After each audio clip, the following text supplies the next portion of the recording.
বৌমা চা বানিয়েছো? একটু চা কি পাবো? এ কি বলছেন মা, একটু চা কি পাবো? আমি আপনাকে একটু চা কি কাপ থেকে ঢেলে হাতে দিয়ে দেবো? কি যে বলেন না আপনি!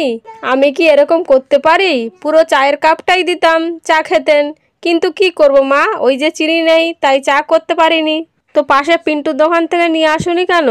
গেছিলাম তো, সকালবেলায় বউনি হয়নি বলে দেয়নি।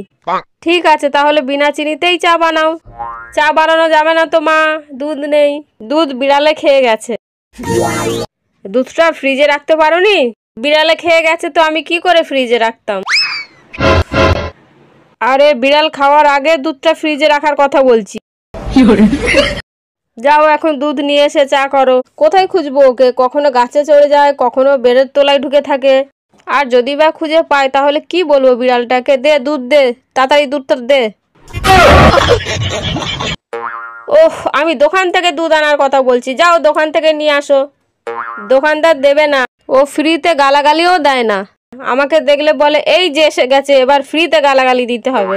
ওহ, এখন সব জিনিসে টাকা লাগে। দোকানদারটা যখন সুযোগ পেয়েছে ফ্রিতে ঝেড়ে গালাগালি দেবে তা নয়। তুমি এক কাজ করো, প্রতিবেশী যে শম্পা আছে, ওর যে গরু আছে, ওই গরুর কাছ থেকে ডাইরেক্ট দুধ নিয়ে আসো, যাও। না না, আমি যাব না। আমি তো আগেও একবার গেছিলাম, দুধ তো দেয়নি, এক লাথি মেরে আমাকে গোবরে ফেলে দিয়েছিল। আমি বাবা আর যাব না। আচ্ছা ঠিক আছে, আর চা খাবো না, অনেক বেলা হয়ে গেছে। তো বলি জল খাবার কিছু বানিয়েছো? জল খাবারটা দাও, খাবো। ঘরে তো কিছুই নেই মা, যেন মনে হচ্ছে ঘরে চিজ, পনির, জ্যাম, বাটার সব কিছু একদম ভর্তি করা আছে। জল খাবার দাও, জল খাবার খাবো। ঘরে তো কিছুই রাখি না, এত কিপটে ভাবে চলি যে আমাদের ঘরের ইঁদুরটাও বাইরে থেকে খেয়ে আস। যাই দোকান থেকে দেখি 1 লিটার দুধ চেয়ে নিয়ে আসি। 1 লিটার দুধ দাও তো। না, এখন সকালবেলায় ধার দেবো না, এখনো বউনি হয়নি। যাও যাও। ঠিক আছে, প্যাকেটে ভরে রেখে দাও, আমি বেলায় এসে নিয়ে যাব। এখন তাহলে চললাম।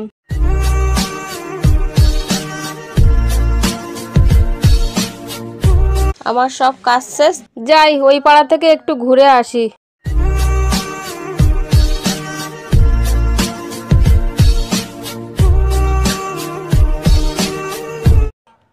ও বাবা, সামনে সেই দোকানদার, এক্ষুনি আমাকে দেখলে পয়সা চাইবে। তাড়াতাড়ি ঘোমটাটা দিয়ে দিই।